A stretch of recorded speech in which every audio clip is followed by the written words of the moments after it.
yang mau nanya siapa gitu ya. Baik, saya lanjutkan. Kalau yang ada di sini tuh nggak usah diperhatikan karena ini sebetulnya adalah note ya, note keterangan supaya saya memudahkan saya untuk mengingat pembahasan dari sini.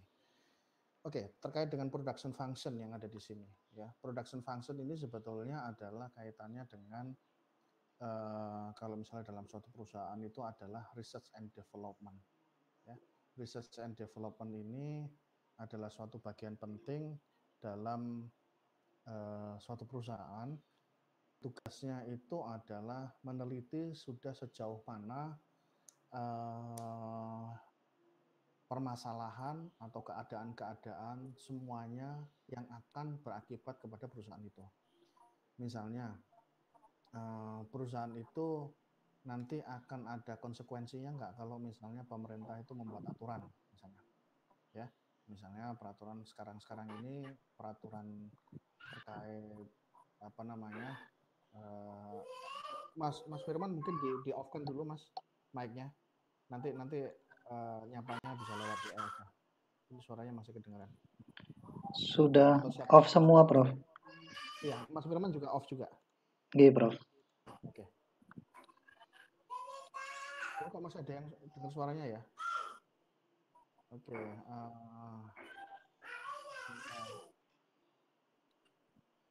Sebentar ya. Mohon maaf, Kang Atep belum nih. Oke. Oke, ada dua nih.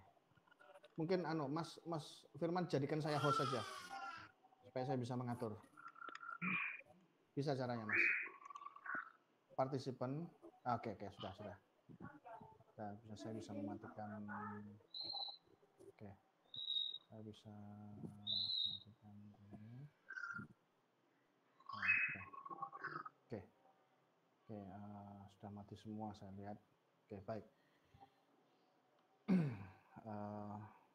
Ya. Baik, saya kembali lagi kepada slide ya. Oke, ini penting ya, production function ini penting kaitannya dengan research and development dari suatu perusahaan. Research and development suatu perusahaan ini itu sebagai kerjaannya adalah selalu membuat riset yang terkait dengan semuanya ya, yang nanti akan berakibat kepada perusahaan itu sendiri. Misalnya, adakah kompetitor? Ya, adakah misalnya nilai tukar itu naik atau turun? Ya, yang kemudian akan berdampak kepada nilai perusahaan, terutama kalau perusahaan itu adalah ekspor ataupun import. Ya, nah bagian research and development itu idealnya mereka yang ahli strategik, mereka yang ahli tentang modeling, economics, ya, termasuk ini. Ini model matematika nih, ya. Q5F fungsi X1 dan seterusnya ini. Q itu adalah output, X1 itu bisa harga material, harga bahan baku, X2 itu bisa harga listrik, ya. X3 itu bisa juga misalnya ada peraturan baru dan tidak. Jadi bisa pakai dummy variable kalau kita mengenal ini ya, kita mengenal apa namanya econometric itu ada dummy variable dan lainnya ya. Oke, lanjut. Ini adalah fungsi dari COP12 yang minggu lalu saya dengar dari rekaman dari Mas Rustam itu sudah dijelaskan. X adalah labor, Y adalah capital, dan perlu diingat di sini, nah ini yang saya blok ini, within a given period of time, given level of technology. Jadi teknologi itu tidak dimasukkan dalam model. Ini yang membuat model ini dia tidak memasukkan unsur teknologi. Jadi murni bahwa output itu dipengaruhi oleh labor dan capital, sehingga itu memudahkan kita untuk membuat gambar grafik ya. Minggu lalu sudah dijelaskan tentang average variable cost, kemudian rata-rata fixed cost, variable cost, ya, total cost, ya, dan semuanya itu. Sehingga itu memudahkan kita. Kalau misalnya teknologi ini menjadi bagian dari sini, ya itu akan lebih rumit, ya, lebih rumit formula matematikanya maupun gambarnya. Sehingga di sini disederhanakan, teknologi itu dianggap tetap, sehingga kita bisa betul-betul melihat output itu fungsi dari labor dan capital. Apakah labor itu nanti akan mempengaruhi output, apakah capital itu akan mempengaruhi output, ya. Nah, oke, ini agak banyak penjelasannya ya. Kita fokuskan pada ini dulu yang saya garis bawah ini, ya. Short run sama long run. Kita tahu semua short run itu jangka pendek, long run itu adalah jangka panjang. Umumnya kalau di keuangan, ya, dalam keuangan itu dikatakan short run itu adalah yang berjangka waktu, yaitu 1 tahun, kurang dari 1 tahun. Ya, ketika kurang dari 1 tahun itu disebut short run, di atas 1 tahun disebut long run. Ya, misalnya seperti ini. Kondisi sekarang itu adalah kondisi di mana tidak menguntungkan perbankan. Kenapa? Pertama, kita semua diminta untuk pergi-pergi, diminta untuk berdiam diri di rumah, ya, menjaga kalau memang tidak perlu banget, itu tidak perlu keluar. Sehingga kalau Anda lihat sekarang, mal-mal atau tempat pembelanjaan itu relatif sepi. Kalau relatif sepi, maka toko-toko, penjual, dan lain sebagainya itu akan cenderung untuk mengurangi pinjaman dia ke bank. Ngapain dia melakukan pinjaman dari bank kalau memang dia tidak bisa menjual barang karena memang nggak ada konsumennya. Karena memang nggak ada konsumen. Jadi percuma saja pinjam ke bank. Sehingga apa akibatnya? Akibatnya adalah bank itu kelebihan likuiditas. Bank itu punya dana banyak sekarang ini. Pada saat yang sama, deposan itu nanti menunggu bagi hasilnya. Nah, pertanyaannya adalah apa yang mau dibagikan oleh bank kepada deposan? Kalau yang konvensional itu bentuknya adalah bunga, kalau yang Islamic itu bentuknya adalah margin. Apa yang mau dibagikan kepada deposan kalau misalnya bank itu tidak berhasil untuk memberikan pembiayaan kepada konsumen atau pebisnis, ya. Karena memang pebisnisnya itu kalau buat produknya nggak kebeli sama konsumen. Nah, sehingga bank itu sekarang kelebihan likuiditas. Bank yang fokus ke UMKM juga susah sekarang ini, ya. Kenapa?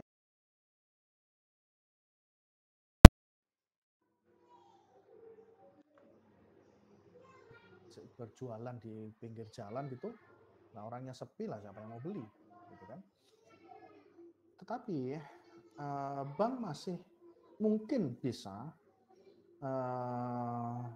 mengoptimalkan likuiditasnya dengan cara bahwa dia bisa datang ke money market, yaitu kelebihan dana yang dia ada dalam perusahaan itu dia bagikan kepada pasar keuangan, ya. Dia bagikan kepada pasar keuangan yang tujuannya itu adalah barangkali ada bank-bank yang saat ini itu sedang malah membutuhkan dana. Contohnya apa? Bisa jadi bahwa eksportir itu mungkin sekarang ini adalah pihak yang mungkin diuntungkan. Kenapa? Karena nilai tukar rupiah sedang melemah. Ya, nilai tukar rupiah sedang melemah. Ingat ya, kenapa kok eksportir itu senang dengan nilai tukar rupiah yang melemah? Kenapa? Karena ketika dia bertransaksi dengan luar, dia akan menerimanya dalam dolar. Nah, kalau menerimanya dalam dolar, dia tukarkan ke rupiah, maka dia akan mendapatkan rupiah lebih banyak. Oleh karena itu, eksportir akan bahagia atau senang dalam konteks sekarang yang nilai rupiahnya melemah. Dengan catatan bahwa permintaan dari luar negeri juga masih ada. Kalau sekarang ini kan kondisi semacam ini, orang pada mengurangi import, mengurangi pembelian barang dan lain sebagainya, ya. Itu adalah short run. Nah, dalam konteks ini yang dimaksud short run itu bukan terkait sama waktu, ya. Dalam konteks kita belajar economics managerial ini itu bukan dalam konteks waktu, ya, hari, bulan dan sebagainya. Tetapi dalam konteks bahwa yang dimaksud dengan short run itu adalah apabila ada satu yang tetap dari semua inputnya itu disebut short run. Satu yang tetap yaitu fixed asset. Itu dimaksud sebagai short run. Jadi misalnya kalau kita punya fixed asset ya, aset-aset tetap, misalnya apa? Pabrik. Ya. Ketika kita mempunyai satu pabrik dan kemudian pabrik kan fixed asset ya. Aset tetap, ada aset yang variabel. Aset yang variabel itu apa? Aset yang variabel itu adalah material, ya, bahan mentah. Itu adalah aset yang variabel. Kalau misalnya kita cuma punya satu pabrik, terus kita menambah yang variabel, ya, dari 2 ditambah menjadi 3, ditambah menjadi 4, asal fixed asetnya itu tetap, maka kita sedang dalam Oh, sudah pindah produksi ruangan. jangka Coba sampean pendek. lihat di grup ya. Sampean keluar Nah, dulu di itu tim linknya. maksudnya, ya. Jadi Kemudian apa yang lihat di dimaksud dengan grup, jangka itu pendek? ada link baru. Jangka Sampean pendek masuk di itu situ. adalah apabila Oh, fixed sudah yang baru asetnya ya? adalah tetap, tidak berubah. Itu adalah jangka Oh, pendek. lancar. Coba di Sebaliknya, YouTube, terus kalau masuk lagi. misalnya Biasanya memang jangka gitu. panjang itu apa? Jangka panjang itu adalah ketika fixed asetnya berubah. Jadi kalau kita sekarang ini mendirikan satu pabrik, ya, dan kita selama 5 tahun itu menggunakan satu pabrik itu, ya berarti selama 5 tahun itu kita berproduksi dalam jangka pendek, ya, berproduksi dalam jangka pendek. Tetapi ketika kita kemudian merubah fixed asset tersebut, artinya ketika satu pabrik kemudian menjadi 2 pabrik, maka saat itulah kemudian disebut sebagai long run. Jadi long run itu apabila ketika semuanya berubah, tidak hanya variabel aset saja, tetapi juga fixed asetnya adalah berubah. Itu yang kemudian disebut sebagai long run production. Nah, minggu lalu saya lihat di videonya Pak Rustam itu ada tentang marginal product dan average product. Nah, ini termasuk hal yang sangat penting juga untuk kita ketahui. Hanya saja kita perlu memahaminya secara lebih dalam. Apa sih yang membedakan kalau kita lihat ini ya? Saya besarkan ya. Saya besarkan. Nah, kita lihat antara marginal product dengan average product itu yang atas Q, yang bawah X. Ya, ini sama, ini Q, ini juga Q. Ini X, ini juga X. Hanya saja yang membedakan adalah depannya. Marginal itu artinya delta inilah yang kemudian namanya marginal. Average product rata-rata. Jadi kalau ini yang mudah dulu. Average product itu berapakah kuantitas produksinya dibagi dengan inputnya. Nah, Y-nya dianggap konstan. Yang atas itu adalah selisih, ya. Karena delta ini adalah selisih. Jadi kalau delta Q itu artinya Q2 min Q1. Tambahannya makanya disebut sebagai marginal product, ya. Tambahan dari outputnya itu berapa per delta X, yaitu X2 X1. Tambahan berapakah kemudian tambahan inputnya. Inilah yang disebut sebagai marginal product. Misalnya, ketika tenaga kerja itu kita tambah misalnya dari 1 menjadi 2, 2 menjadi 3, 3 menjadi 4, dan seterusnya. Ya. Maka dari 1 menjadi 2, berarti yang di X ini itu adalah X2 min X1. Berarti apa? Berarti 2 dikurangi 1 sama dengan 1. Nah, itu artinya kita menambah 1 unit orang dari yang awalnya 1 menjadi 2. Nah, ketika menjadi 2, kita lihat bahwa kita perlu tambahan tenaga kerja, berarti total menjadi 3. maka di sini 3 min 2 menjadi 1 juga. Berapakah outputnya? Atasnya, cara bacanya itu begini. Marginal product itu adalah berapakah tambahan output atas tambahan satu input. Nah, ini yang perlu digarisbawahi ya. Berapakah tambahan output atas tambahan satu input? Ya. Diingat-ingat kalau perlu nanti ditulis ya, ditulis supaya ingat. Karena ini nanti marginal product ini itu mempengaruhi keputusan kita mau atau keputusan perusahaan mau produksi sampai ke output yang keberapa. Ya. Average product itu adalah lebih mudah ini, tinggal Q dibagi X. Berapakah outputnya per X-nya? Nah, itu adalah average product. Oke, lanjut ya. Monggo nanti kalau ada pertanyaan silahkan nanti tulis di chat situ, terus nanti bisa kita bahas di sini atau kita bahas nanti setelah saya presentasi ya. Oke, saya kecilkan dulu. Oke. Total product resulting from unit change in variable input average product total. TP itu adalah total product ya. Total product. Oke, lanjut aja. Nah, mari kita lihat yang ini. Ini saya akan membahas agak lama di sini. Di sini ada notes yang memang saya tulis sendiri untuk memudahkan kita memahami. Ya, saya besarkan supaya kelihatan. Sebentar. Nah, mari kita lihat ya. Saya tulis di sini itu adalah bayangkan jual martabak. Nah, ini saya ingat kenapa? Karena dulu waktu saya masih kecil itu saya suka diajak sama orang tua saya untuk beli martabak di daerah Undaan.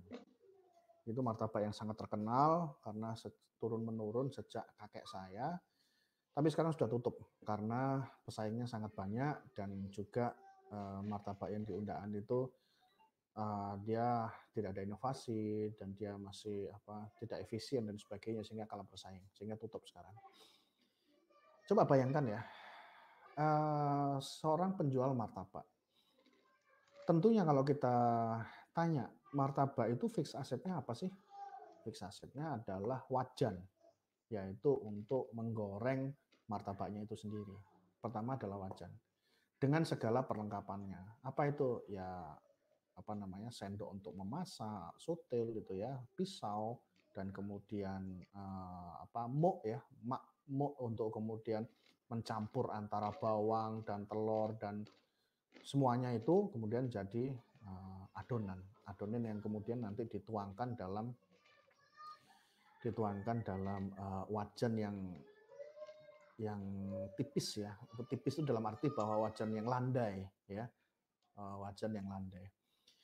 Saya ingat waktu itu ada beberapa orang dalam penjual martabak tersebut. Yang pertama adalah orang yang adonan. Orang membuat adonan itu yang waktu saya lihat dia memecahkan telur, terus kemudian dia sudah menyiapkan daun bawangnya, terus kemudian bawang-bawang yang lain, terus kemudian ada juga daging sehingga sudah ditaruh di piring-piring gitu sehingga dia tinggal mencampurkan, dicampur dengan telur, kemudian dia aduk dalam muk itu, terus kemudian dia sendiri yang akan menuangkan dalam wajan yang sudah terisi dengan minyak panas. Nah, setelah dia tuangkan, kemudian ada orang lain lagi yang akan menggorengnya. Ada yang akan menggorengnya. Jadi yang menggoreng sama yang tadi mengaduk adonan itu orang yang berbeda. Ya. Jadi satu orang tadi itu dia mengaduk itu membolak-balikkan supaya panasnya rata. Ya. Oke. Setelah kemudian diaduk, dibolak-balik dan kemudian matang, martabak itu diangkat ya. Diangkat kemudian digeser kepada suatu tempat yang di tempat itu sudah ada orang yang menunggu untuk dipotongkan martabak itu. Ya. Martabak itu kemudian dipotongkan menjadi kotak-kotak gitu sehingga mudah untuk dimakan dan dimasukkan dalam kotak gitu ya. Kemudian diserahkan kepada pembeli dan kemudian transaksi pembayaran terjadi. Nah, sedikit cerita dari saya itu, maka paling tidak itu ada sekitar 3 orang seingat saya atau lebih. Ya. kalau nggak salah waktu itu mungkin ada 4, orang keempat ini dia hanya ngurusi masalah keuangan. Jadi orang yang pertama itu ngadu adonan, orang yang kedua itu goreng saja, orang yang ketiga itu memotong dan memasukkan dalam kotak, orang yang keempat itu kemudian bendahara kasir ya, jadi dia menerima uang dan menyerahkan kembalian. Jadi ada 4 orang. Ada 4 orang yang dibutuhkan dalam cerita itu. Nah, mari sekarang kita lihat tabel ini. Ya. Bayangkan kalau tidak ada orang sama sekali, 0. Ya, inputnya 0, artinya tidak ada tenaga kerja. Ya otomatis nggak ada outputnya, ya siapa yang mengerjakan gitu kan. Oke, bayangkan kalau misalnya ada 1 orang input, yaitu 1 orang. 1 orang ini ya, dia melakukan semuanya, mulai dari mengaduk adonan, mulai dari menggoreng, kemudian dia meletakkannya dalam suatu tempat lain dan kemudian memotongnya, memasukkan dalam suatu kotak dan melakukan transaksi jual beli dan kembaliannya. Nah, misalnya 1 orang itu dia berhasil membuat 7 martabak, katakan misalnya dalam 1 jam. Ya, dalam 1 jam dia berhasil membuat 7. Berarti apa? Berarti marginal product itu apa? Marginal product itu adalah tambahan ya, tambahan ini ya. Marginal product ini adalah berapakah tambahan produk atas tambahan 1 orang. Tadi kalau kita lihat marginal product itu kan delta Q. Delta Q itu apa ini? 7 min 0 per 1 min 0. Berarti 7 per 1. Berarti sama dengan 7. Ya. Nah, kemudian ini sampai di sini. Rata-rata produk ya, itu berapa? Itu rumusnya adalah ini dibagi ini. Jadi 7 per 1. Jadi hasilnya adalah 7. Itu cerita adalah untuk 1 orang input. Ya. Pertanyaannya, atau misalnya ada cerita selanjutnya, martabak itu ternyata tidak hanya 1 orang. 1 orang mungkin merasa kelelahan sehingga dia mencari 1 orang lagi dan dapat. Jadi ada orang kedua. Jadi keseluruhan proses martabak itu dikerjakan oleh 2 orang. Mungkin 1 dia akan mengaduk adonan, ya. Terus kemudian setelah adonan itu selesai, dia kemudian menuangkan dalam wajan, ya. Setelah itu, setelah menuangkan dalam wajan, orang yang pertama tadi, kalau orang yang kedua dia sedang memasak, orang yang pertama itu setelah dia menuangkan dalam adonan itu, dia kembali akan membuat adonan lagi, mungkin karena konsumen kedua sudah datang dan meminta orderan lagi. Ya, sehingga ketika 2 orang, maka produktivitas mereka berdua itu bisa naik. Jadi dalam 1 jam itu bisa mungkin 17. Ya, 17 martabak yang dia bisa hasilkan. Nah, kita lihat berapakah marginal produknya. Ingat, marginal product itu adalah Q2 min Q1. Jadi kalau Q2-nya adalah 17, Q1-nya adalah 7, jadi 10 per 2 min 1, yaitu 1. Sehingga di sini adalah 10. Ya, marginal produknya 10. Artinya apa? Tambahan 1 unit dari 0 ya. Tambahan 1 unit input itu akan menghasilkan 7. Tapi tambahan 1 input pada kasus yang awal 1 kemudian ditambah lagi 1, maka tambahan outputnya adalah 10. Ya, bukan 7 tapi 10. Ya. Oke. Cerita selanjutnya. Kalau misalnya 2 orang ini dirasa kewalahan, akhirnya 2 orang ini bersepakat bahwa kita perlu ada tambahan 1 orang lagi. Ya, sehingga 3 orang. 3 orang itu mengerjakan seperti tadi yang saya bilang. Pertama adalah orang pertama mengaduk adonan, orang kedua adalah menggoreng, orang ketiga itu mungkin akan melaksanakan pemotongan dan juga transaksi pembayarannya. Nah, di sini sudah agak lebih spesifik karena 1 orang relatif hanya akan mengerjakan 1 jenis saja. Dia orang pertama dia akan adonan saja. Orang kedua dia akan menggoreng saja. Orang ketiga, nah dia ini menggabungkan antara memotong, kemudian sekaligus dia memberikan pada konsumen dan melakukan transaksi pembayaran. Dengan spesialisasi semacam ini, maka dia bisa dalam 1 jam itu menghasilkan 29 produk. Ya. Dengan 29 produk, maka pertanyaannya adalah berapakah sebetulnya tambahan output atas tambahan 1 orang ini dari 2 menuju ke 3? Berapakah tambahan, ya saya bicara tambahan, bukan total produknya. Berapakah tambahan output ini ya atas tambahan 1 orang ini? Berarti 29 dikurangi 17 adalah 12. Per 3 dikurangi 2, yaitu 1. Jadi 12. Nah, tambahan ini 12. Nah, mari kita lihat cerita selanjutnya. Ya. Cerita selanjutnya ini ternyata 3, ada tambahan 1 lagi. Ya. Ada tambahan 1 lagi, jadi ada 4 orang. 4 orang ini 1 orang ini kerjakan apa? Nah, mungkin bisa satu-satu ya. Mungkin bisa atau 2 orang ngerjakan satu hal. Misalnya yang membuat adonan ternyata nggak cuma 1, tapi ada 2 orang. Ya. Kemudian yang goreng cuma 1, yang kemudian memotong itu dan membayar juga 1, sehingga total 4.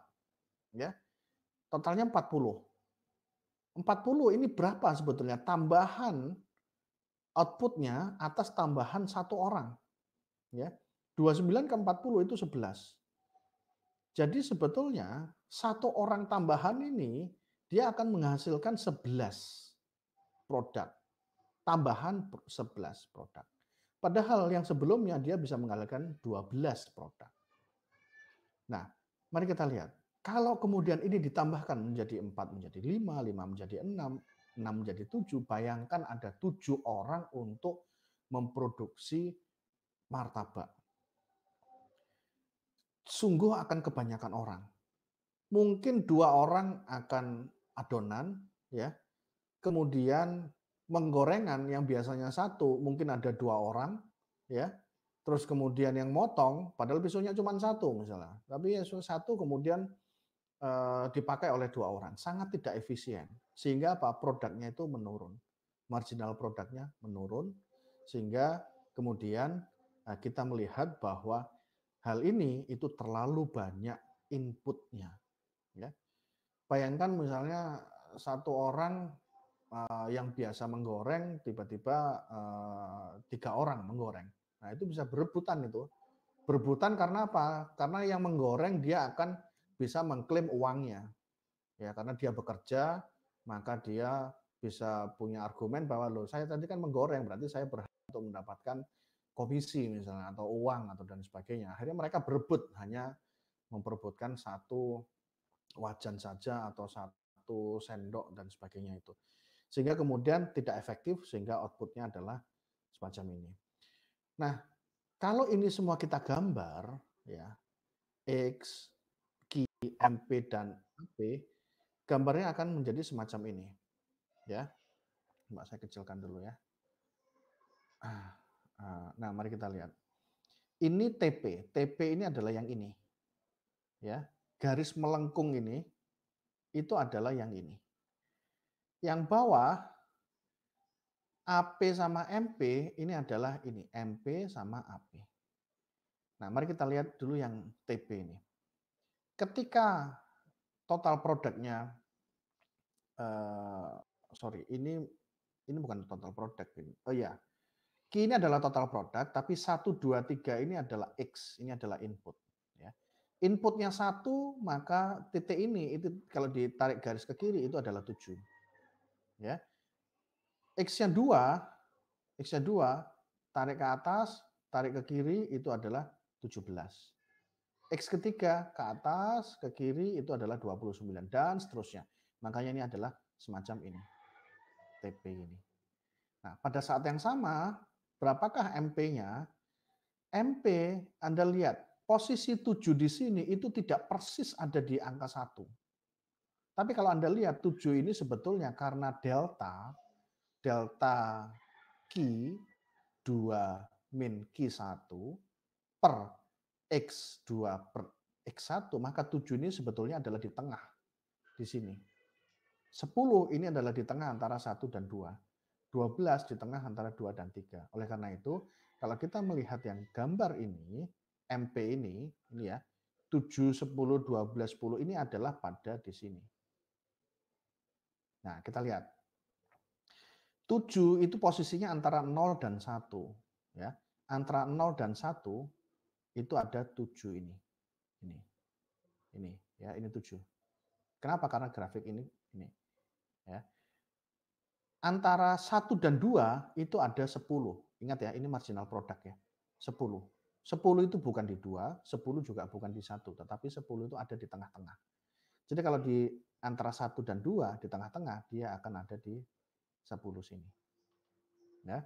Kemudian antara 2 sama 3, antara 2 sama 3 itu ada 12. 12 ini, ya, 2 sama 3 ini. Antara ini tengah-tengahnya ini, kemudian 12 ini. Nah, Anda lihat, yang ketiga dan keempat itu 11. 11 itu di bawahnya 12. Ya. 11 itu ada di antara 3 sama 4. 3 sama 4 itu dia ada di 11 ini. Kalau ini diteruskan, 8, 4, 2, min 2 itu akan menjadi semacam ini. Ya, semacam ini. Sehingga kalau ditarik garis, maka akan menjadi semacam ini. Yang tinggi akan ada di antara 2 sama 3, yaitu di sini, 12. Di sini. Oke ya, itu yang MP, marginal product. Ya. Ingat ya, marginal product ini adalah berapakah tambahan output atas tambahan satu input. Atas tambahan satu input. Karena apa? 0 ke 1 itu selisihnya 1, 1 ke 2 selisihnya 1, 2 ke 3 selisihnya 1, dan seterusnya. Ya. Oke. Average product ini adalah rata-rata. Nah, kalau average product itu adalah ini dibagi ini dibagi ini dibagi ini, dan seterusnya. Jadi ini 7 dari mana? 7 dibagi 1. 8,5 bagi mana? 17 dibagi 2. 9,67, 29 bagi 3, dan seterusnya. Nah, ini kalau digambar, pada saat X-nya 1, AP-nya 7. Pada saat X-nya 2, AP-nya 8,5. Nih, pada saat X-nya 1, dia ada 7 di sini. 7 di sini. Pada saat X-nya 2, dia 8,5. 2, 8,5. Nah, ini titik ini itu adalah 8,5 di sini kalau tarik garis ke sini. Pada saat 3 itu adalah 9,67. 3 ini 9,67. Ini kalau diteruskan ke bawah, maka akan menjadi seperti ini. Ini adalah AP. Nah, perlu diingat bahwa MP dengan AP hubungannya adalah MP itu selalu akan memotong AP pada titik tertinggi. Ya. MP itu akan selalu memotong AP pada titik AP yang tertinggi. Nah, di sini. Ya. Oke. Baik.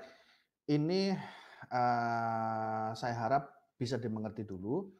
Oleh karena itu, mungkin ini saya buka tanya jawab dulu. Silakan yang mau nanya. Bentar, saya cek chatnya ada enggak? Oh, belum ada.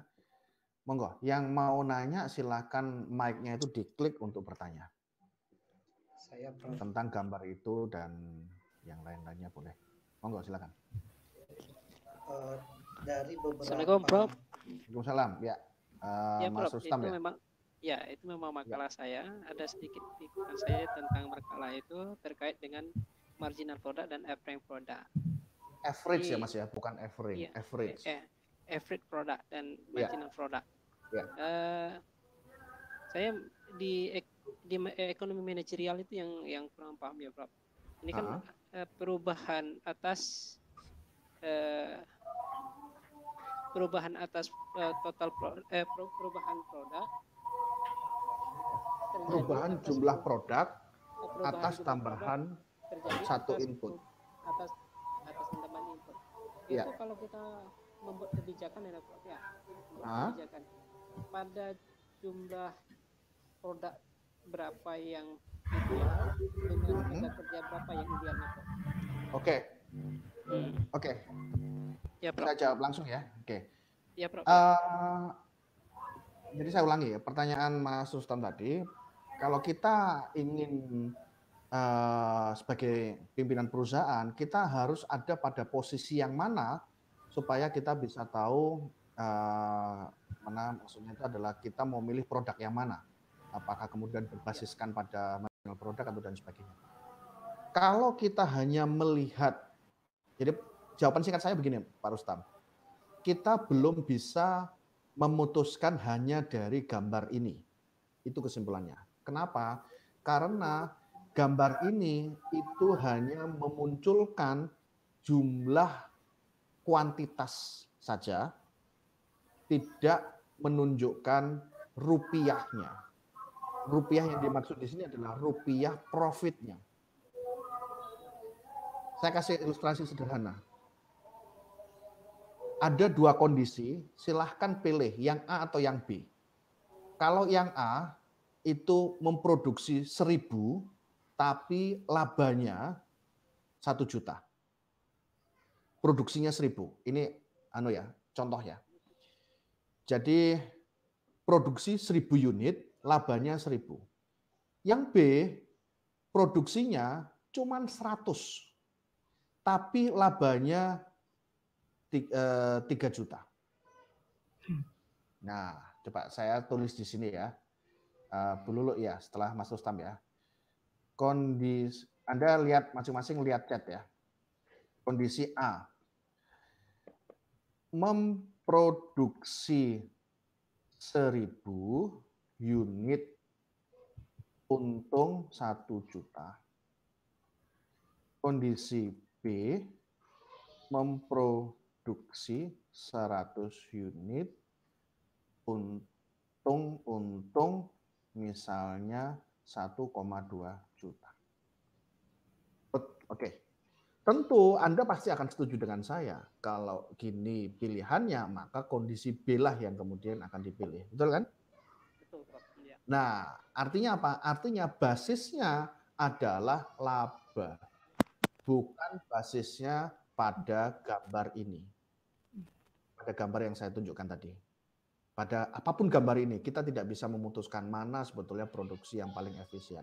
Hanya saja, untuk menghasilkan laba yang paling besar, itu baru kita ketahui setelah kita mengetahui berapakah marginal produk, berapakah kemudian revenue-nya, berapakah kemudian ada total cost-nya, baru kemudian kita lihat selisih antara revenue dengan cost yang terbesar, maka itulah posisi kita, itulah input atau output yang harus kita pilih.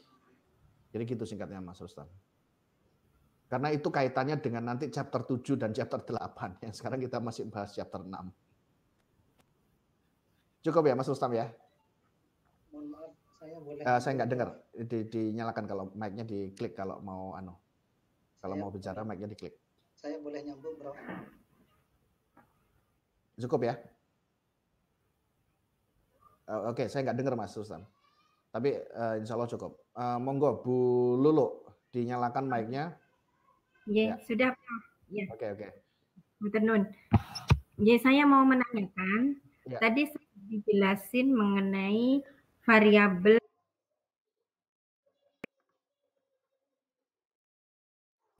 fixed asset, awal-awal. variabel aset. Nah, ini kaitannya dengan kemudian ada marginal product dan average product. Ya. Nah, pada setiap perubahan, maksudnya pada setiap perubahan di variabel aset itu pasti akan merubah di produk. Terutama nanti pada di marginal produknya pada suatu ketika dia akan puncak habis itu turun. Nah, seberapakah perubahan dari variabel aset atau input ini merubah total produk ini dengan kondisi yang fix asetnya tadi? Maksudnya perubahan ini apakah fix asetnya ini juga tidak diikuti dengan perubahan yang lain atau dia tetap gitu dengan adanya penurunan tadi? Atau mungkin untuk efisiensikan jumlah mungkin inputnya, karena input itu kan biaya yang harus dikeluarkan oleh seorang direktur produksi, katakan seperti itu. Nah, mengefektifkan itu mungkinkah kemudian dia berpikir bahwa agar ini produknya tidak turun, aku mau menambah fix aset seperti itu? Mohon penjelasannya. Iya, ini 0 unit ini ya, kalau kita kembali lagi pada yang slide ya, unit of variable input X 0, 1, 2, 3, itu asumsinya fix asetnya tidak berubah, Bu. Fix asetnya tidak berubah. Jadi kalau misalnya cerita tentang jual martabak tadi, maka jumlah penggorengannya tidak berubah, jumlah sendok, pisau, dan lain sebagainya itu tidak berubah.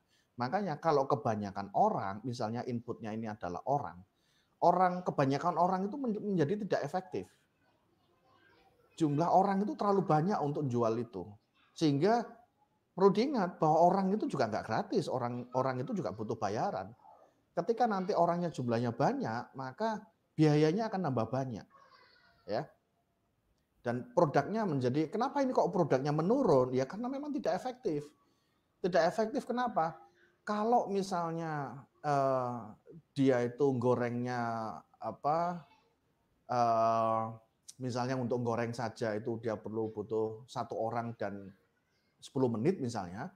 Sekarang ini gorengnya harus kemudian karena 3 orang hanya untuk goreng semua, 3 menit diganti orang kedua, kemudian diganti orang ketiga, itu tidak efektif. Ya, tidak efektif dan yang terjadi adalah hasilnya sama. Jadi outputnya itu tidak bisa bertambah. Karena wajarnya cuma 1, makanya fiksasinya tetap. Mas Firman sebentar ya, saya mau nanya ke Bu Lulu dulu. Kira-kira bagaimana, Bu? Makanya pertanyaan saya, kapan seorang manajer produksi itu kemudian mau menambah fixed assetnya? Mungkin karena melihat kok unitnya seperti ini, atau mungkin mau mengefisiensikan inputnya itu. Itu apakah bisa dihubungkan dengan ini? Kalau kaitannya dengan pertanyaan Ibu, kapan perusahaan akan menambah fixed asetnya, itu ada satu hal lagi yang itu di luar konteks dari yang kita bicarakan, yaitu apa? Adanya demand yang konsisten selalu besar. Ya. Demand, jadi misalnya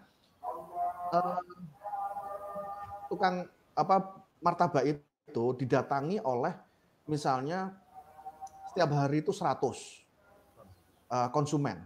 Tetapi sampai dengan jam tutupnya itu yang bisa dilayani adalah misalnya cuma 80. Besoknya datang 100 lagi, tapi yang bisa dilayani adalah 80. Besoknya itu konsisten 100, tapi tetap ada yang tidak bisa dilayani. Maka dari ketika kondisi semacam itu, maka perusahaan harus memikirkan untuk menambah fixed asset. Supaya apa? Supaya 20 yang tadi tidak bisa terlayani, itu bisa terlayani. Ya. Jadi kita harus melihat demand-nya dulu, Bu, supaya fixed asset-nya itu bisa punya justifikasi untuk ditambah atau tidak. Karena fixed asset ini mahal. Iya. Gitu. Ada lagi, Bu? Sudah. Terima kasih. Oke. Ya, di-off-kan, Bu, mic-nya. Mas Firman silakan di-on-kan. Terima kasih. Paham, Prof. Paham ya? Oke. Ini saya dengar ada azan ya. Mau sholat duhur dulu atau lanjut? Gimana Pak ya? Mungkin dilanjut sebentar.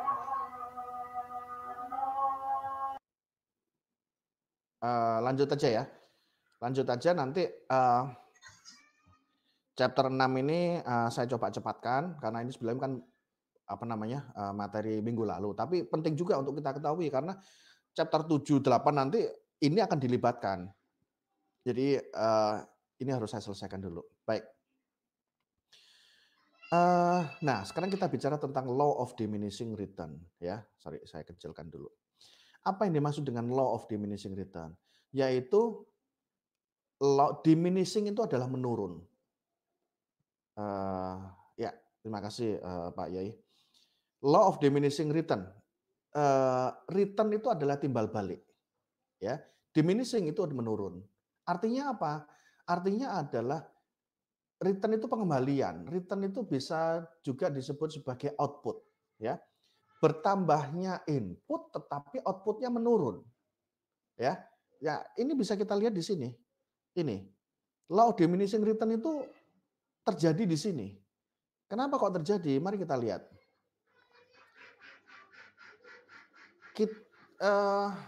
Kalau kita meng-hire satu orang, ya, Harapan kita itu adalah output-nya sama dengan sebelumnya atau lebih tinggi lagi. Jadi kalau misalnya orang pertama itu bisa menghasilkan 7, mestinya orang kedua itu 7 atau lebih. Dan ini orang kedua ya bisa menghasilkan 10. Jadi 10 ini adalah akibat dari orang kedua saja. Ya, jadi tambahan satu orang dari 1 menuju ke 2 itu tambahan output-nya itu bisa dari 7 ke 17, maka ada tambahan 10. Ini masih oke, tapi pada suatu titik itu akan menurun. 3 ke 4, 4 ke 5, 5 ke 6, 6 ke 7, dan seterusnya, itu diminish. Diminish itu artinya menurun.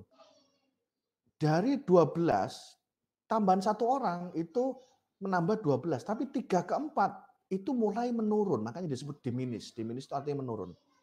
Kan tadi kita harapannya adalah ketika kita menambah satu orang, maka output-nya akan nambah. Harusnya ini 13, 14. Kenapa kok kemudian bisa menurun? Lagi-lagi karena fixed asset-nya itu tetap. Jumlah wajannya itu tidak bertambah. Sehingga kemudian banyak orang yang kemudian membuat martabak, membuat proses produksi tersebut, membantu dalam proses produksi itu terlalu banyak. Sehingga kemudian dirasakan output-nya itu akan semakin lebih sedikit. Ditambah misalnya 5 orang itu menjadi 8, ya 6 orang menjadi berempat. Kenapa? Bisa jadi karena orang itu berantem. Kenapa berantem? Ya berantem karena dia ingin memasak, dia ingin membuat adonan. Kenapa? Karena dia dengan dia bekerja maka dia bisa mengklaim upahnya atau wages-nya. Ya. Nah, karena berantem itu maka output-nya tambah sedikit, dan tambah negatif. Inilah yang kemudian disebut sebagai diminishing marginal return-nya, ya, gitu. Lanjut. Nah, mari kita lihat. Ini tidak bisa akan kita pahami kalau kita nggak paham yang slide yang ini, ya. Tapi insya Allah kawan-kawan sudah paham sekarang. Mari kita lihat. Kita lihat gambar ini hubungannya dengan Mas Firman ya. Mas Firman tadi bertanya ya. Saya kira tadi saya dengar sudah cukup tadi. Oke, saya stop dulu. Mas Firman, monggo dinyalakan mic-nya dan silakan bertanya. Ini suara saya masuk ya, Prof? Halo, dinyalakan Mas. Halo. Halo, nggak dengar saya. Halo. Ya, nggak bisa masuk. Bentar, coba saya kontrol dari sini ya. Ini udah nyala kok.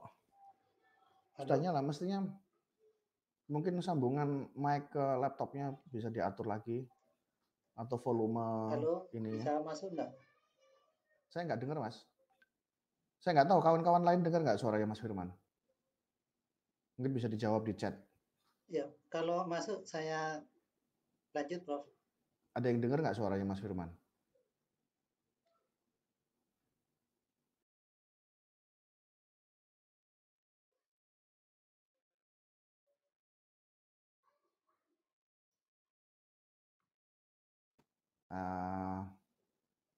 Lagi off, ini Mas Firman. Cek.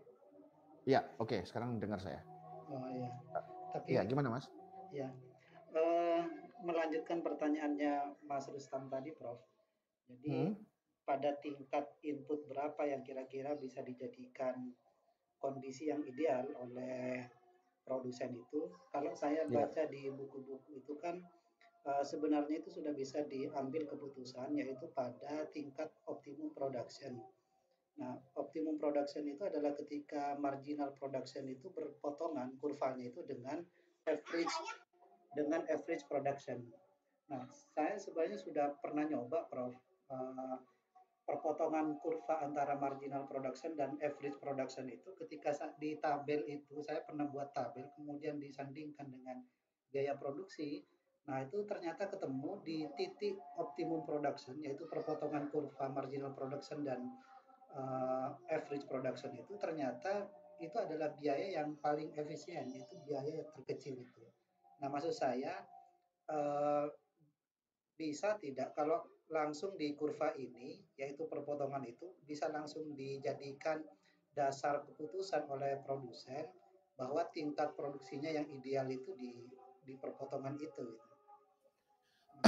Oke, jawaban langsung saya tidak bisa, Mas. Karena begini, Mas. Kita melihat dua sisi ya. Kalau kita ngelihat yang gambar ini, tadi yang dimaksud Mas Firman adalah bisa nggak kita kemudian memutuskan bahwa average product di sini atau yang di sini, marginal product ini adalah titik yang paling tinggi yang diharapkan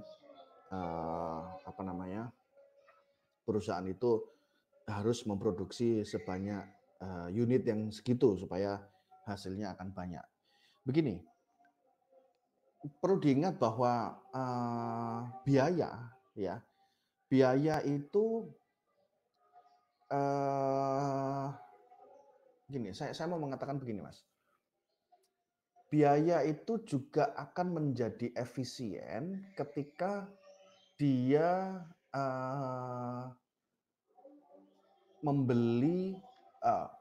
bahan bakunya itu dibeli dengan misalnya kondisi tertentu. Misalnya, kalau perusahaan seperti Indofood ya, perusahaan seperti Indofood itu kan perusahaan besar. Kenapa? Karena menghasilkan Indomie dan lain sebagainya.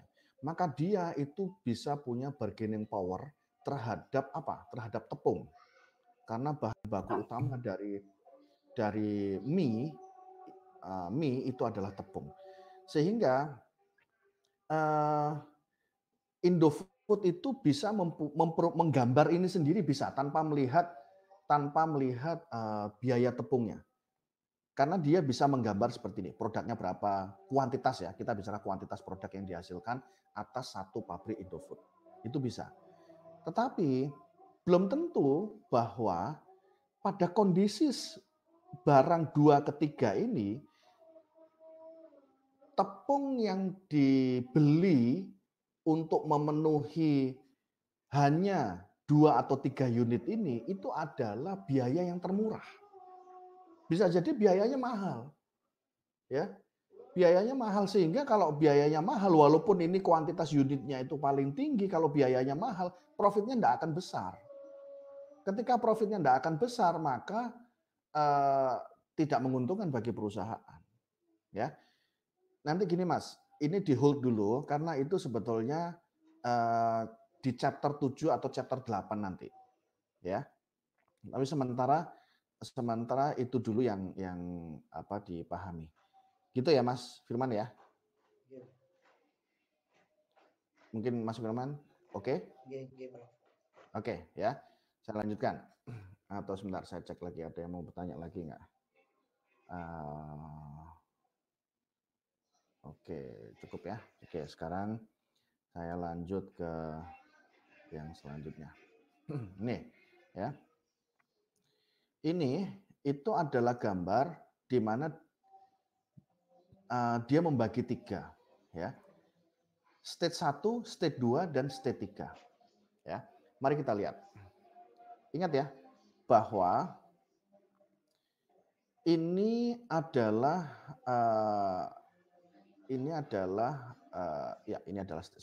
stage 1, stage 2, stage 3. Karena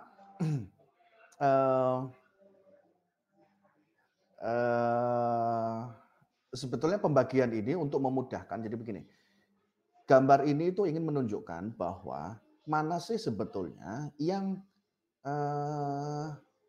hemat untuk kemudian bisa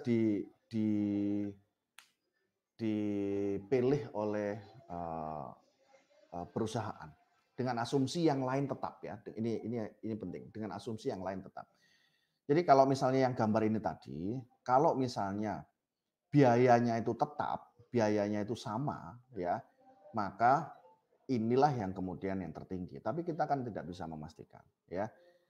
Ini juga gitu, dengan biaya yang tetap, maka kita lihat stage 1 apa bedanya dengan stage 2, apa bedanya dengan stage 3. Ini kaitannya dengan seberapa optimalnya fixed asset itu digunakan. Ya. Stage 1, stage 2, stage 3 itu adalah kaitannya dengan seberapa besar fixed asset itu dipakai. Ya. Stage 1 ini kan produk, ini akan produk. Ini X ini adalah input. Ketika satu input ditambah produknya sekian, ditambah satu input lagi produknya sekian. Artinya ditambah lagi sampai pada tahapan tertentu itu produknya masih naik. Ya. Produknya masih naik. Ya. Average produknya ini yang paling tinggi. Nah, average produk itu adalah kuantitas dibagi dengan input. Itu stage pertama. Stage kedua itu masih bertambah. Ketika ini ditambah, ini masih naik. Ketika ini bertambah, ini masih naik. Marginalnya ini ya, ini marginalnya masih ada ini. Masih positif marginalnya, tambahannya itu masih ada. Ya. 7 itu sampai dengan ujung. Nah, ketika 8 itu ternyata orang ke-8 itu tidak bisa memproduksi lebih banyak daripada orang yang ke-7. Jadi jumlah produksinya itu lebih turun. Ini. Ya. Orang ke-8 ini, orang ke-8 itu ini 52. Orang ke-7 itu bisa memproduksi total itu 54. Tapi dengan tambahan satu orang lagi itu tidak bisa melebihi 54, bahkan turun 52. Nah, pertanyaannya adalah ngapain kita meng-hire satu orang lagi yang kemudian menghasilkan 52? Kan mending meng-hire 7 orang saja, menghasilkan 54. Ya. Nah, itu kira-kira maksudnya. Sehingga kemudian pembagiannya adalah seperti ini. Stage 1 itu adalah pada sisi di mana disebut di sini ya, disebut sebagai saya lupa apa namanya ini.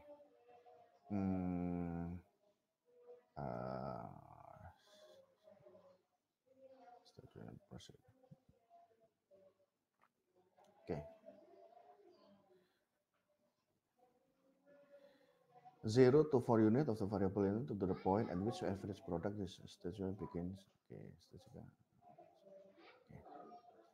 Stage 1 itu adalah pada kondisi 0 sampai 4 itu adalah pada kondisi masih banyak fixed asset fixed asset masih belum dipergunakan secara optimal. Itu stage pertama. Ya. Stage kedua itu adalah ini menuju optimal. Stage ketiga itu tidak optimal karena kebanyakan input. Jadi orangnya terlalu banyak kalau di sini. Sehingga kuantitas produknya itu lebih sedikit. Jadi kesimpulan di sini itu adalah perusahaan itu kalau hanya dilihat dari fixed assetnya, maka sebaiknya yang optimal penggunaan aset fixed assetnya itu yang mana? Itu adalah di stage 2. Kenapa di stage 2, tidak stage pertama dan stage ketiga? Stage pertama itu masih disebut sebagai underutilized. Underutilized itu maksudnya adalah fixed assetnya itu belum dipakai secara optimal. Ya, belum dipakai secara optimal. Tapi kalau stage ketiga itu malah kebanyakan. Ya, kebanyakan. Jadi stage ketiga itu kebanyakan orang sehingga kemudian fixed assetnya itu dipakai oleh banyak. Jadi misalnya ada orang itu 8 atau 10 orang yang dalam proses pembuatan martabak. Itu outputnya akan menurun. Sehingga ini juga bukan merupakan pilihan. Jadi bukan di sini, yang optimal adalah di sini. Ingat ya, ini hanya untuk melihat dari sisi optimalisasi fixed asset. Kita belum bicara nanti biayanya, average cost-nya, fixed cost-nya, variable cost-nya berapa. Itu belum di sini. Ya. Belum dibahas, hanya melihat dari optimalisasi fixed assetnya saja. Oke, lanjut ya. Nah, ini kita sudah mulai masuk kepada yang ada yang ada biayanya. Nah, mari coba Anda lihat. Ini ternyata ada di chapter 6 ternyata. Ya. Nah, coba Anda lihat, saya akan lihat ini, saya akan beritahu ini apa, terus kemudian saya akan beritahu ini apa, nanti saya kasih waktu kira-kira berapa menit gitu ya, untuk Anda pahami. Saya mau ke toilet sebentar. Baik, kita lihat ya. Total produksi, ini kuantitas 10.000. Jadi satu orang bisa menghasilkan 10.000. Dua orang, total 2 orang menghasilkan 25.000. Average product dari mana? 10.000 dibagi 1, 10.000. 25.000 bagi 2, 12,5 dan seterusnya. Ini average product. Jadi ini itu adalah ini dibagi ini. Ya, itu average product. Marginal product, lagi-lagi namanya marginal product itu ada delta Q per delta X. Ya, per delta X. Jadi 10.000 ini dari mana? Dari 10.000 dikurangi 0 per 1 dikurangi 0. 15.000 ini dari mana? 25.000 kurangi 10.000 per 2 dikurang 1. Nah, dan seterusnya. Ya. Total revenue product. Total revenue product. Kita lihat. Product price-nya adalah 2. Maka 2 dikalikan dengan TP, 10.000. 20.000, 10.000 itu kali 2, 20.000. 25.000 kali 2, 50.000 dan seterusnya. Ya. Oke, ada yang nyalakan mic ya. Mohon dimatikan mic-nya sebentar ya. Marginal revenue product. Revenue itu apa? Revenue itu nilainya adalah uang, nilainya adalah nominal. Ya, nilainya adalah nominal. Jadi marginal revenue product ini dikalikan ini. Ya. 20.000 itu dari mana? Dari 10.000 dikalikan 2. 15.000 kali 2 sama dengan 30.000 dan seterusnya. Ya, seterusnya. Nah, ini kita bicara tentang labor cost. Bicara tentang upah. Di sini disebutkan cost per unit of labor 10.000. Artinya apa? Artinya kalau labornya 1 dikalikan 10.000, hasilnya adalah 10.000. Labornya 2 dikalikan 10.000, 20.000. Dan seterusnya. Ini dikalikan 10.000. Ini semua dikalikan 10.000 masing-masing. Hasilnya adalah marginal labor cost. Artinya berapakah tambahan biaya atas tambahan 1 unit. Ya, berapakah tambahan biaya. Jadi kalau ini 10.000 itu adalah 10.000 dikurangi 0, 10.000 per 1 dikurangi 0. 10.000 yang ini, 20.000 dikurangi 10.000, 10.000 per 2 dikurangi 1, dan seterusnya. Ini. Ya. Nah, kolom selanjutnya apa ini? TRP min TLX. Ini bukan profit nih. Ini profit yang dihasilkan dari pendapatannya dikurangi biayanya. TRP, kita lihat, ini TRP. TRP dikurangi TLC, dikurangi yang ini. Ini dikurangi ini. 20.000 dikurangi 10.000, 10.000. 50.000 dikurangi 20.000, 30.000, dan seterusnya. Nah, ini adalah profit-profit. Jadi kalau orang pertama itu menghasilkan profit 10.000. Orang kedua menghasilkan profit 30.000. Orang ketiga menghasilkan profit 60.000, dan seterusnya. Dan seterusnya. Ini. MRP min MLC itu ini. MRP ini, marginal revenue. Jadi tambahan 1 orang itu bisa menghasilkan tambahan pendapatan berapa sih? 20.000. Tapi mengeluarkan biaya berapa 1 orang ini? 10.000. Orang kedua itu berhasil mendapatkan tambahan berapa sih? 30.000. Tambahannya ya. Kalau totalnya sih 50.000 ini. Total pendapatannya. Tapi tambahan pendapatan itu 30.000. Tapi tambahan biayanya berapa? 10.000. Ya, sehingga kemudian ini 20.000. Nah, tadi pertanyaan Pak Rustam, kita harus memproduksi sebanyak berapa sih? Kita harus memproduksi sebanyak MRP dikurangi MLC sama dengan 0. Atau MRP sama dengan MLC. Artinya apa? Tambahan pendapatan itu sama dengan tambahan biaya. Nah, ini 0. Jadi kalau ini 0, maka kita bisa tahu bahwa sebetulnya kalau perusahaan mau mendapatkan profit paling besar, mau menguntungkan, itu adalah memproduksi sebanyak 6. Kenapa? Karena dengan 6 maka dia mendapatkan 90.000. Ini juga 90.000, Pak. Lalu apa bedanya 5 sama 6? Nah, kita lihat ya. Memang dari sisi laba 90.000 itu ada di orang kelima. Orang keenam itu juga bisa menghasilkan laba 10.000. Mari kita lihat lainnya. Total revenue product, total produk. Ini ya. Kita bisa orang keenam total produknya 75.000. Orang 6 orang itu 75.000, 5 orang 70.000. Ya mending banyak produk. Kenapa? Karena bisa customer-nya nanti lebih banyak. Ya. Ini kan ada selisih 5.000. Berarti 5.000 kalau misalnya di pasaran itu katakan misalnya ada 5.000 orang selisihnya, ada 5.000 customer baru lah kira-kira begitu. Sehingga di sini lebih menguntungkan walaupun secara nominal ini tuh sama antara 5 orang sama 6 orang. Oke, silahkan diresapi dulu ya. Saya kasih waktu kira-kira 2-3 menit. Nanti saya akan buka pertanyaan ya. Saya mau ke toilet sebentar.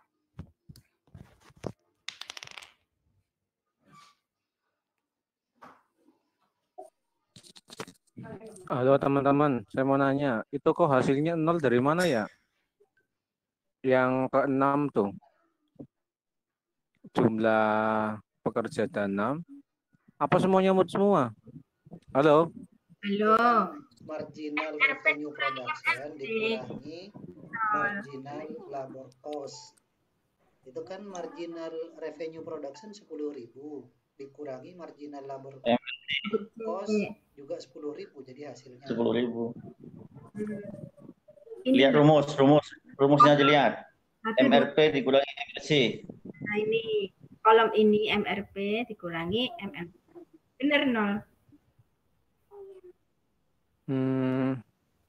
Oh, yang min itu berarti akarnya ada kekurangan ya? Ya. Min 4.000. Kalau berarti MRC-nya ya MRP. Padahal kan kalau menurut prinsip manajer itu menambah karyawan itu bisa jadi menambah keuntungan kan? Belum tentu, makanya ada ini. Tambah nanti MRP aja Mas. MRP itu apa ya? Marginal revenue product. Marginal revenue product. Bukan, Mas Rustam Pekanbaru itu. Mas Rustam Pekanbaru. Mas Rustam Pekanbaru MRP itu. Oh iya. Udah salat aku udah.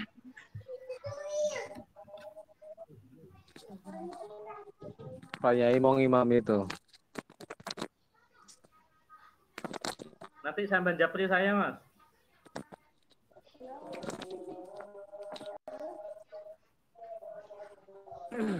Ayo siapa tanya? Di chat di situ siapa yang tanya? Nih saya mau tanya nih. Itu kan tadi setiap penambahan jumlah. Sama tulis deh. Tulis di chat. Nanti biar dibaca sama Prof. Radit. Itu TRP itu apa? Total revenue product. Total Sama tulis tanyanya.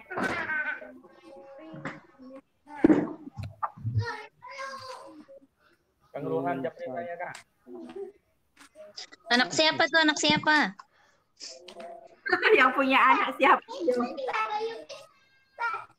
Ayo dimute. Itu kok jumlah karyawan 2 keuntungannya lebih sedikit daripada jumlah karyawan 5 ya? Kenapa bisa demikian? Halo, oke. Siapa yang mau tanya? Pak Mas Rukan, Prof. Iya, Prof. Tadi kan disampaikan bahwa penambahan, halo? Ya, ini siapa yang nanya nih? Iya, Mas Rohan, Prof. Oh, Pak Mas Rohan, ya. Monggo, silakan, Pak. Iya, tadi disampaikan bahwa tadi dijelaskan ketika penambahan jumlah karyawan itu mempengaruhi pengeluaran atau penghasilan manajer. Nah, tadi di di PPT itu jumlah karyawan 6 Ya. bisa mencapai penghasilan 0. Bukan penghasilan, Pak. Artinya jumlah keuntungan. Bukan keuntungan 0, keuntungan keuntungan sedikit. Karena 90.000, Pak. Bukan 0. Keuntungannya 90.000. Ya, itu kan maksimum. Maksimum dari 6 karyawan tersebut ya, Pak ya? Iya.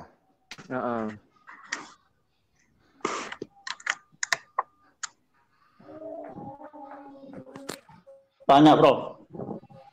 Ya, Pak Mas kan udah oke? Iya, namun ketika di lapangan itu biasanya untuk pedagang itu kan biasanya satu lapak itu ada 1 orang atau maksimalnya itu tidak sampai lebih dari 3 orang. Itu dilihat dari jumlah presentasi keuntungan atau pelanggan yang didapatkan gitu. Kemudian kalau ilmu perdagangan biasanya itu kan menambah jumlah unitnya, bukan menambah jumlah pekerjanya gitu kan. Nah, itu bisa ya maksud ini kan cerita awal saya tadi di awal itu adalah ketika rumus yang ini tadi bahwa nah ini ya, kelihatan screen saya kan? Belum. Semua bisa lihat screen saya nggak? Bisa. Nah, jadi ini Q sama dengan F, X sama Y. Kapitalnya itu tetap, X-nya itu yang berubah-ubah. Nah, X-nya itulah yang kemudian X1, X2, X3 dan seterusnya. X1 dan seterusnya. Gitu. Ini adalah ini adalah contoh ya. Contoh yang kemudian bisa berubah dalam arti begini. Kalau tadi yang dikatakan Pak Mas Ruhan misalnya buka lapak ya, maksudnya Anda membuka lapak, membuka warung kecil dan sebagainya, mungkin angkanya tidak akan sama tentu saja dengan yang ini. Hanya saja ini akan terjadi, misalnya penurunan produk nilainya akan naik terus kemudian akan turun. Marginal produk nanti akan naik kemudian akan turun dan revenue akan naik terus, dan ininya akan berlaku terus. Hanya saja nominalnya mungkin tidak ini pastinya, tetapi konsepnya, gambarnya itu pasti akan modelnya semacam ini. HP itu turun gini, ini akan memotong pada titik terendah, dan ini akan segini. Itu pasti akan begitu. Hanya saja yang membedakan nanti tentunya beda bisnis akan beda gambarnya, semacam ini. Gitu. Baik, ada lagi Pak Mas Ruhan?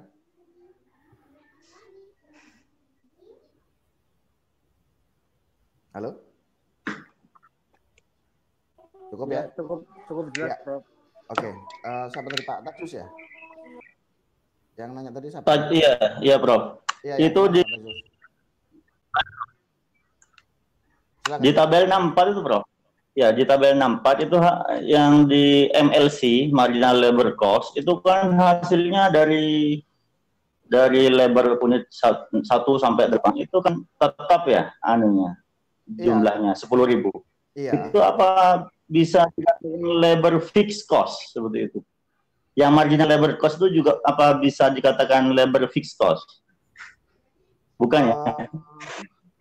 Iya, labor fixed cost itu biaya gini. Itu istilah tidak umum Pak, labor fixed cost itu karena ini dalam konteks itu improvisasi aja itu kok. Jadi ini karena ditetapkan bahwa labor ini adalah 10.000 per orang, jadi ya berapapun orangnya ya gajinya segitu. UMR. Iyalah, kira-kira UMR, kira-kira gitu. Oke, yang lain? Cukup ya? Saya lanjutkan. Ini saya lanjutkan, nanti kita akan apa namanya? Chapter 6 akan selesai, nanti kita break dulu untuk sholat, terus habis itu nanti kita lanjutkan ya. Baik, nah ini yang tidak kalah penting ya. Ini ada suatu cerita begini. Mohon dimatikan mic-nya ya. Atau sebentar, yang masih nyala ini siapa nih?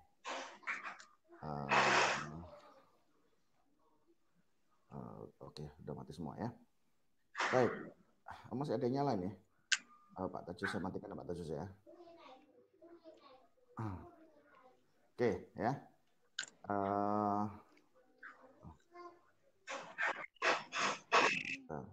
Oke. Baik. Nah, ini yang tidak kalah penting ini, ya. Mari kita lihat.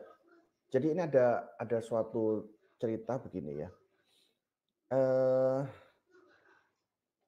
Suppose you are a production manager. Misalnya Anda adalah manajer produksi dari suatu perusahaan, yang perusahaan Anda itu adalah perusahaan yang multinasional ya. Multinasional itu maksudnya adalah headquarter-nya ada di mana, terus kemudian cabangnya ada di luar negeri. Ya. Misalnya Anda itu punya perusahaan di Amerika misalnya. Ya. Cabangnya itu di negara-negara lain. Nah, Anda ada dalam suatu masalah, yaitu setelah diskusi dengan banyak orang internal ya, secara internal, Anda dihadapkan pada masalah apakah, bentar, ini agak mengganggu ya, sampai ini. Oke, saya matikan dulu sebentar ya. Nah, saya matikan ini. Oke. Anda punya perusahaan di Amerika, cabang Anda di luar negeri, terus Anda dihadapkan pada keputusan apakah membuat, misalnya Anda adalah perusahaan yang membuat komputer ya, terus kemudian suppliernya atau bagian dari komputernya, jadi computer parts ya, itu di Malaysia dan Costa Rica. Anda diminta untuk memutuskan apakah produksi Anda itu baiknya ada di Malaysia atau ada di Costa Rica. Ya. Nah, data yang Anda dapatkan itu semacam ini. Marginal product of labor in Malaysia sama dengan 18. Artinya apa? Artinya kalau misalnya satu orang tambahan yang kerja di Malaysia, jadi perusahaan Anda yang kerja di Malaysia, satu orang itu akan menghasilkan 18 unit. Ya. Kalau data yang lain menunjukkan marginal product of labor in Costa Rica 6. Artinya apa? Satu tambahan karyawan yang bekerja di perusahaan Anda yang di Costa Rica, itu satu orang itu akan menghasilkan 6. Nah, mari kita lihat. Ya. Jadi 18 ini maksudnya adalah kalau tambahan satu orang yang kerja di Malaysia, yang di perusahaan Anda yang di Malaysia, itu menghasilkan 18 unit. Satu tambahan pekerja di perusahaan Anda yang di Costa Rica itu akan nambah 6. Bagaimana dengan gajinya? Gajinya atau upah ya. Upah di Malaysia itu adalah 6 per jam. Upah di Costa Rica itu adalah 3 per jam. Nah, mari kita lihat. Kalau Anda hanya fokus kepada upahnya saja, 6 di Malaysia, Costa Rica di 6, maka Anda akan cenderung untuk memutuskan di Costa Rica saja, $3 per jam. Kalau di Malaysia mahal, $6 per jam. Nah, kalau Anda Anda hanya melihat upahnya saja, mungkin keputusan Anda adalah di Costa Rica. Kenapa? Lebih murah per jamnya. Tapi Anda perlu ingat bahwa tambahan 1 orang di Costa Rica itu cuma menghasilkan 6. Tambahan 1 orang di Malaysia itu menghasilkan 18. Sehingga ketika Anda memutuskan, jangan hanya melihat biaya, tapi juga melihat berapakah produksi yang bisa dihasilkan atas tambahan 1 orang. Sehingga rumusnya adalah semacam ini. 18 itu dihasilkan oleh 1 orang dengan biaya 6 per jamnya. Di Costa Rica, 1 orang itu bisa menghasilkan 6 produk dengan biaya 3. Nah, sekarang kita bandingkan 18 dibagi 6 itu 3. 6 dibagi 3 itu 2. 18 dibagi 6 itu adalah kondisi, 3 ini adalah kondisi di Malaysia. 6 dibagi 3 atau 2 itu adalah kondisi di Costa Rica. Maka dengan melihat 2 ini, kita lebih baik pindahkan atau Anda lebih baik memperbanyak karyawan yang ada di Malaysia. Kenapa? Karena lebih menguntungkan dibandingkan dengan Costa Rica. Tidak hanya Anda melihat berapakah produk yang dihasilkan, tetapi juga berapakah biaya atau upahnya.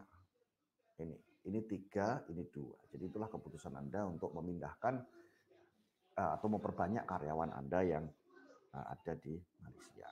Nah, itu kesimpulannya ya. Oke, yang terakhir ini sebetulnya rincian aja ya, detailnya, tapi yang kesimpulannya itu ini atau ini ya. Yang perlu itu ada ini, kata-kata ini, increasing return to scale, constant return to scale, dan decreasing return to scale. Apa 3 makna ini? 3 makna itu bisa dilihat dari sini. Sorry, yang ini. Nah, ini ya. Saya besarkan dulu apa maksudnya. Perhatikan, rumus awalnya yang di atas itu kan Q sama dengan F kurung buka X, Y. Ya, X, Y. Nggak ada K-nya, nggak ada K-nya, nggak ada H-nya.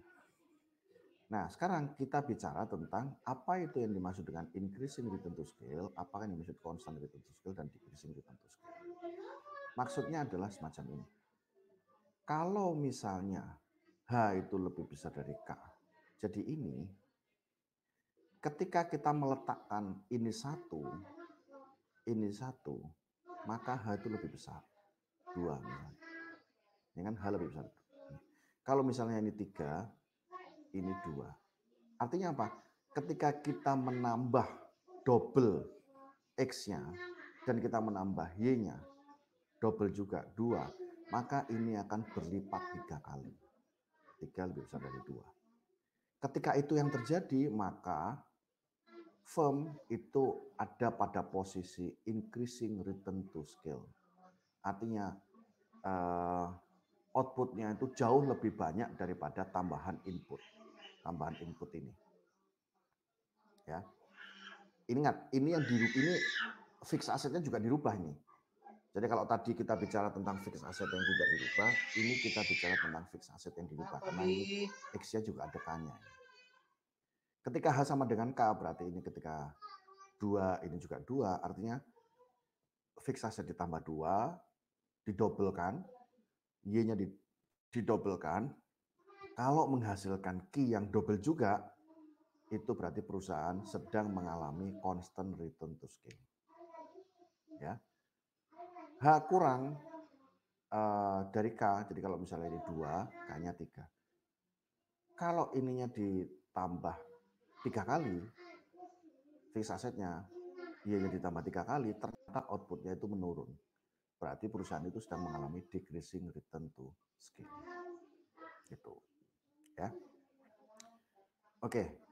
Terakhir kita lihat Cobb Douglas sekarang. Cobb Douglas itu sederhananya seperti ini, ya. Kuantitas itu sama dengan fungsi dari L itu labor, K itu adalah capital. Ya. Labor, capital. Both input ini. Jadi B ini ya. ini. Sorry.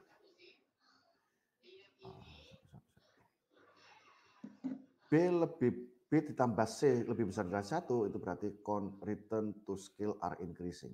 Ya, berarti perusahaan itu memang bagus. Ya, kenapa? Karena ditambahi fixed asset, ditambahi labor, itu outputnya akan jauh lebih besar. Itu berarti perusahaan yang sedang increasing return to scale, artinya sedang menanjak gitu ya.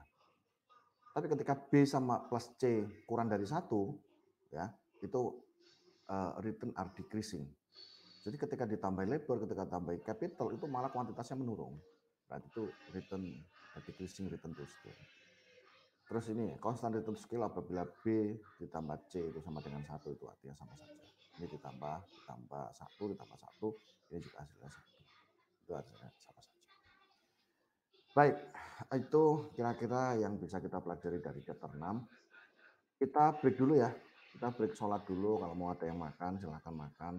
Kira-kira kita break berapa lama sebelum nanti chapter 7 kita mulai dengan presentasi dari Pak Tajus. Monggo ada saran, sekarang sudah di laptop saya 12.18. Kita break berapa lama?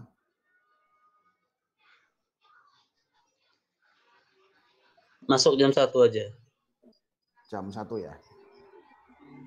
Atau jam 2 boleh, Prof. Jam 1. Ya. Jam 2 kelamaan nanti. Saya tidur. Jam 1 aja ya. Terlalu lama. Iya, jam 1 aja, Prof. Dia kayak mau mandi dulu. Kasihan Prof Radit ada di kampus itu, Prof Radit ada di kampus loh, nggak di rumah loh. Oh iya. Iya. Oke, jam 1 aja, Prof. Ya, oke. Oke, baik. Gitu dulu, terima Ini kasih. berarti 2 pertemuan ya, Prof ya? Iya, ini nanti 7 sama 8 nanti. Pokoknya kita selesaikan nanti. Jadi oh, berarti 3 pertemuan, Prof. Ya, bolehlah 3 pertemuan sama minggu yang lalu kita dibahas juga. Gak ada pengaruhnya, Budian. Gak ada pengaruhnya. Oke ya, kita break dulu ya. Oke, ya. Prof. Waalaikumsalam warahmatullahi wabarakatuh.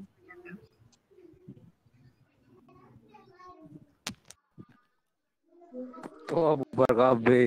1, 2, 3, bubar. Banget, guys. Pulsnya panas. Guys, PPT saya mau saya kirim. Nggak bisa ini ditampakkan di HP saya.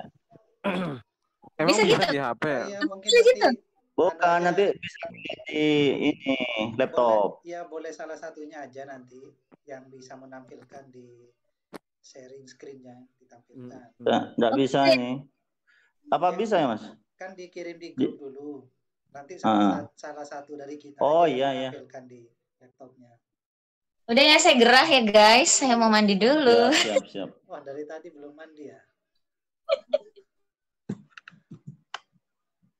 Yoi, istirahat dulu.